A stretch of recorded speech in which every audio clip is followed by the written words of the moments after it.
Voilà, une fois que nous sommes identifiés, nous pouvons commencer et créer une première campagne. Donc sur les critères INSEE traditionnels, imaginons que nous prenions cadre et profession intellectuelle supérieure avec une, deux, trois tranches d'âge, une profession plutôt féminine, tiens, donc je baisse un peu le nombre d'hommes, que nous appelions ça démonstration.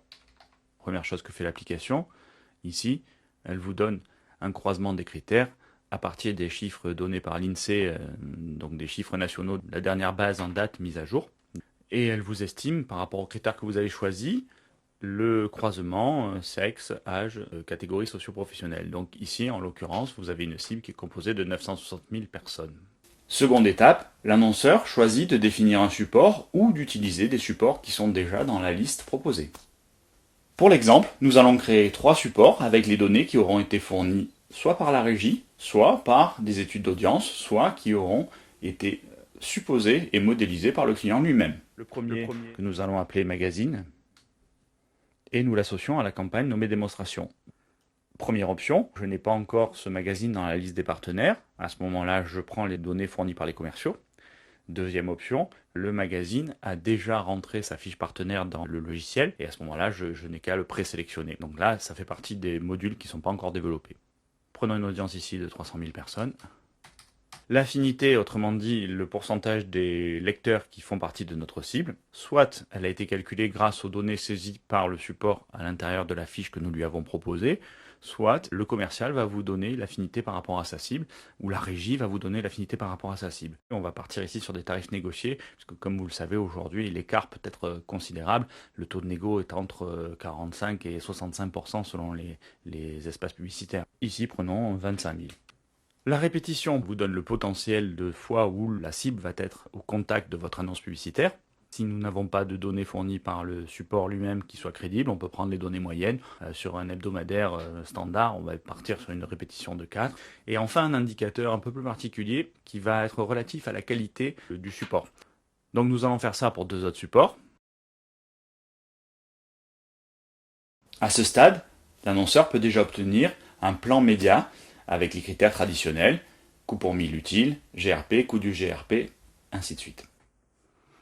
Donc une fois les supports créés, vous pouvez les consulter à tout moment, avec une ou plusieurs campagnes, en l'occurrence ici il n'y en a qu'une bien entendu. Je les affiche et nous avons les 3 supports que nous venons de créer, donc si je consulte le magazine, on me raffiche les données d'audience.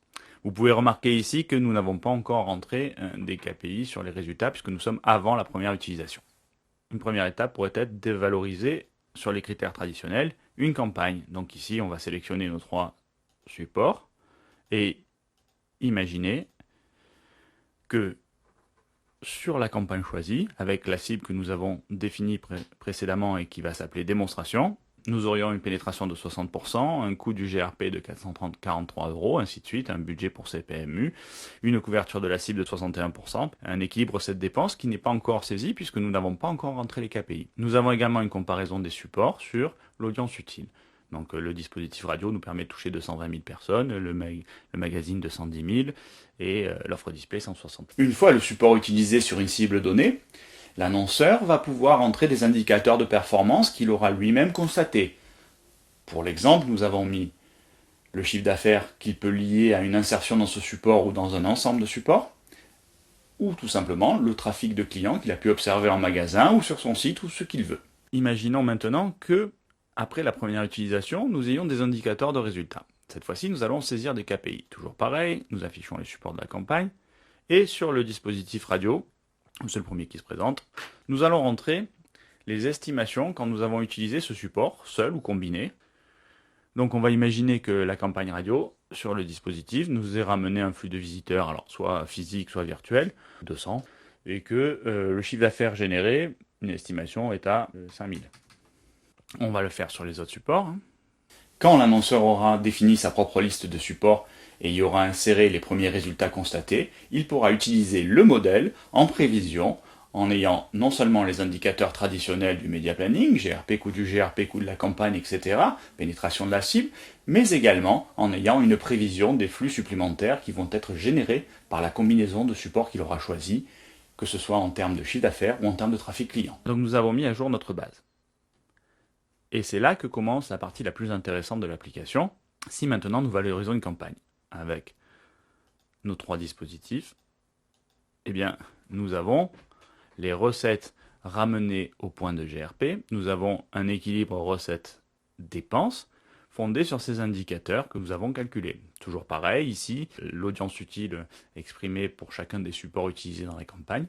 Ici, une petite synthèse des indicateurs clés de la campagne, donc un rappel concernant le nombre de personnes qui composent votre cible. 61% de celles-ci aura été touchée. Le nombre de contacts va s'élever à 1 660 000. Ça tient compte évidemment de la répétition propre à chaque support. Le budget global de 75 000 € vous aura permis d'obtenir un GRP de 434 € par point de GRP. Et vous pouvez y associer les recettes qui vont être liées à chaque point de GRP. Fondé sur cette fois-ci des données annoncées croisées avec des données réelles, le rendement brut de votre campagne est estimé ici à 95 € de chiffre d'affaires par point de GRP. Je rappelle que le coût de GRP est le coût pour toucher une fois 1% de votre cible. Ce n'est pas fini, bien entendu, on peut valoriser cette campagne en combinant d'autres supports. Par exemple, on n'en prend que 2. On obtient alors en quelques secondes une autre combinaison de campagnes.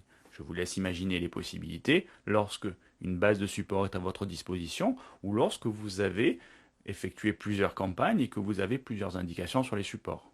Une fois que j'ai fait plusieurs campagnes et que j'ai ajusté les supports, bien entendu, sur mon compte client, je dispose des données liées à chacune des campagnes. Donc ça, c'était la première, donc la campagne qui s'appelait démonstration. Et j'en ai essayé une qui s'appelle démo 2. Cette fois-ci, j'ai qu'un magazine à l'intérieur. Ça ne nous empêche pas d'avoir les mêmes informations. J'ai une campagne extrêmement favorable avec une recette de GRP de 318 €. Vous mettez ce qui vous semble le plus pertinent. Je n'ai mis pour simplifier l'exemple que deux KPI. Si le projet vous intéresse, n'hésitez pas à me contacter. Je vous créerai un compte pour que vous testiez l'application.